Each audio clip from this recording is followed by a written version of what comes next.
आज सुबह जब हम छत पर आए तो हम देखते हैं कि हमारे जेड प्लांट की जड़ों में फंगस लगने के कारण वो पूरा ऐसे जड़ से अलग हो गया है। तो आज हम फिर से इसको सोइल मिक्स में लगाने वाले हैं।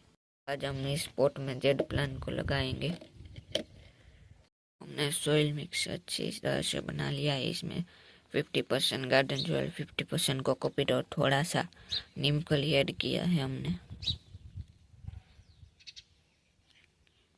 हम पोट में नीचे ऐसे कापड़ का टुकड़ा डाल देंगे जिससे कि ड्रेनेज होल में से पानी अच्छी तरह से निकल जाए। हमने इतना पोट पर लिया है, अभी हम इसमें जेड प्लांट लगा देते हैं।